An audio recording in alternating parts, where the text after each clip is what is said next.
your training itself. How do you do that? We'll go through that and talk about that anyway. So that's what we've got there. Now, probably I've done 11 Ironmans now. 2007, I put my hand up and said, I want to qualify for Hawaii. For the first, that would have been number 5 or number 6, I was using the volume approach. I'd gotten to the stage where my times were 10:28, 10:26, 10:20, got PB of 10:20 in 2007, missed out on qualifying. Then spent 3 years just rolling, as I call rolling the legs over. My daughter was born. Didn't really need to think I need to qualify, just want to be involved in the race, keep the legs ticking over, keep the base going. With that probably those first 5-6 races, I just thought it was old age, because I would finish the weekend training Saturday, Sunday, and then I'd get just constantly sore and but yeah, old age is coming on, and it'd take me until a Thursday to actually feel like I was recovered and I'd be able to train again. Looking back at hindsight now, using the volume approach, I was just training at one level all the time, just one constant level. And every time I tried to increase the pace, my muscles weren't resilient enough, they didn't bounce back quick enough, and it was taking me that long to recover between each session. Wasn't enjoying it, it wasn't fun. I got to the stage and thought, I've had enough of this. And in that 3-year period, I didn't really push myself.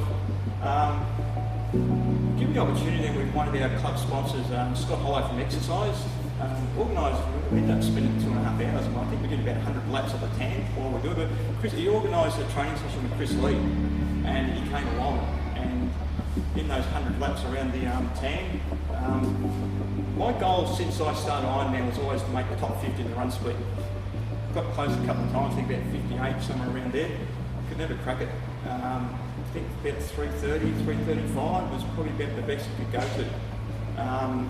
Couldn't get any better than that. And I thought, why is it happening? And that was the first question that I asked Chris Lee. I stated to him, I wanted to do this. Why do you think it's happening? Started talking about how you structure your training, why you do it. And the seed was planted from there then. He said, the first thing he said to me was, you have to run off the bike with purpose. Your training has to be specific. And that got me thinking then. I said, well, what do you mean? He said, well, when you're off the bike now, he said, most people run off the bike and the coach will just say, well, just got to get your running legs for 5-10 minutes. And that's all you need to do. This session that he said the starting point was, it was a 5-4-3-2-1. Just running as hard as you could go. And you had 1 minute recovery in between. So that was 3 weeks out from the Ironman. So we went away for the best part of 2 weeks, last week for recovery, and I could see the improvements just in a short period of time of what the benefits were from there. So that's where that started off there. Just make sure I can just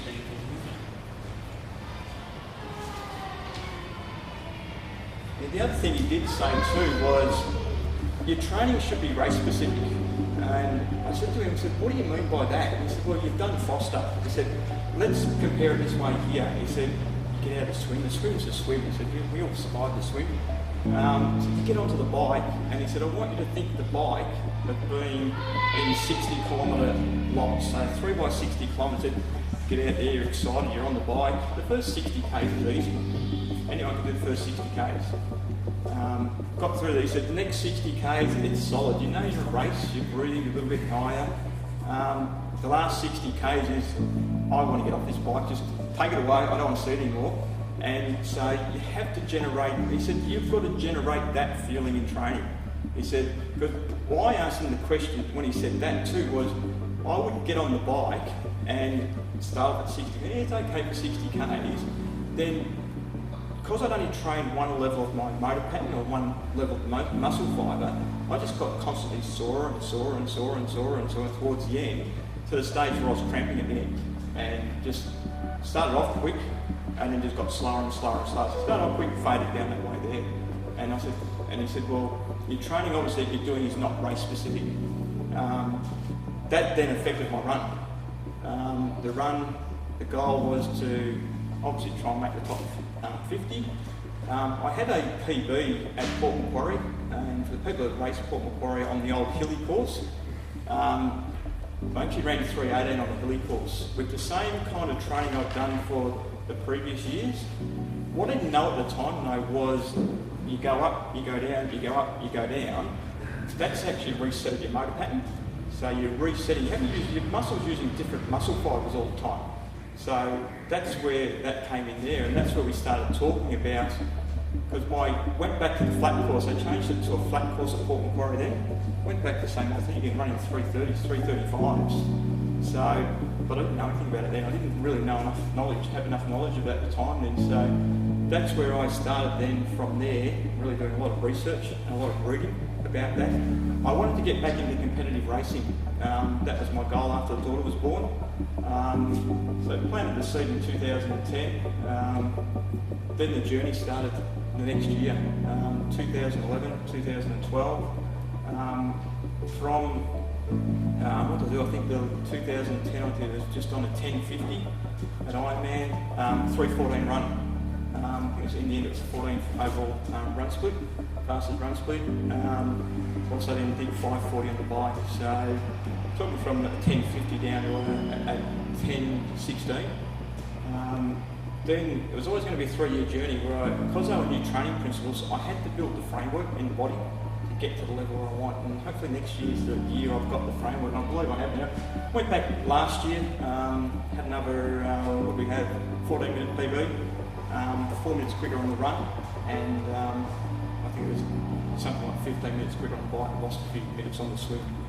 So that's where the journey's taken me from there, and that's where the improvements have come with these training principles. And I think that's probably important to probably get that out there, because you can see just by change from the volume approach to the training being more race specific, that's where the improvements have come from. And certainly the new principles have actually put fun back into racing, training. It's no longer a chore. I've had enough of Ironman. I thought, no, this is not enjoyable. And I thought, I'm getting to the age, I'm over 40 now, I don't need to be doing this. But certainly over the last 2 years, certainly it's more enjoyable now. It's not going to work this slide, I don't know why it's not working, but we'll just go through the whole lot of it. In the ever world of changing modern sport training principles, are you training your motor patterns effectively? That's pretty much what we'll cover a lot of today in the presentation. We often only hear about the volume of training people are doing it out, but is there training race-specific training, or just long, slow miles that are developing the same motor pattern that delivers the same results time after time? Similar to what I was having 1020s, 1028s around the same time. An excessive amount of aerobic training does nothing other than to break the body down, often leads to overtraining and sickness.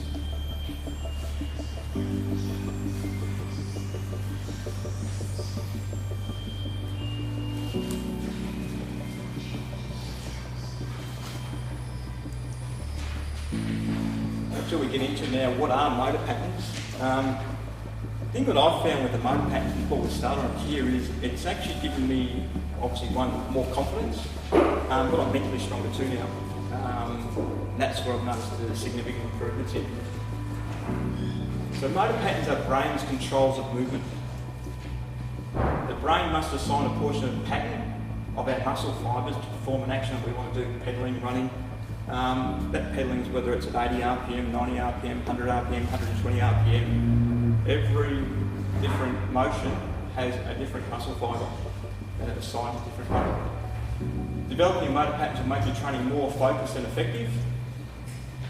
This approach to training is more race specific, reduces the risk of injury and improves your mental strength that enables you to be consistent, confident, focused on, determined during high pressure situations in order to maximise your full potential.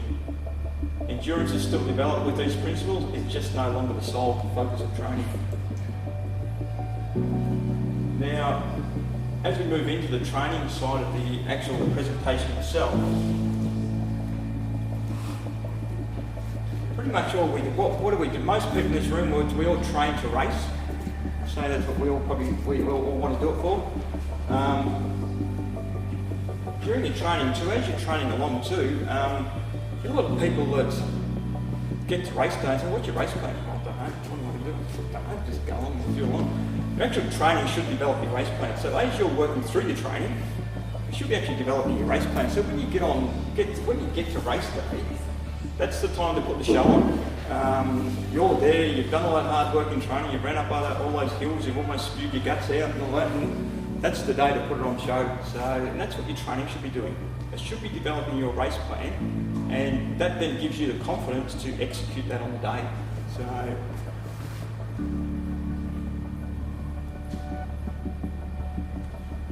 we missed this one there. Went forward.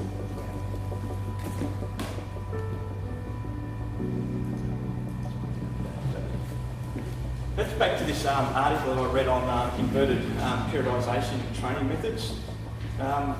That's one that I use for my experienced athletes. What the inverted principles are is you teach people to move efficiently with speed at the start, and you spend the last 6 weeks building on the endurance. Endurance is still built in that first initial period. It's just that so how much can we gain by adding extra slow miles to our training, 2 or 3% in performance? How much can we gain by developing proper motor skills and techniques, strength and speed? I bet more than 10%. It's probably something I would tend to agree with that too. So, now the principles of training, we have an overload phase. So that's the process of applying a training load. That's our training. Adaptation is our recovery phase. So once we finish that session, and then we go into the recovery phase. Reversibility, if we fail to train within that window again after recovery, we actually lose fitness. And specific is specific competition. When you start with preparation, the goal is to start down here at A and get up to B, up the top of the page. That's the whole idea, is your fitness will be here, you want to get up here. You want to get to the top of the mountain by race day. So you don't want to start up there and end up down here. So that's the whole idea of training. Now, training adaptation, or the recovery, so it's the process the body goes through during recovery from training overload. It is essential that sufficient rest is allowed to facilitate that adaptation. If applied correctly, the process of that adaptation will result in athlete being fitter than they were before the training load was applied.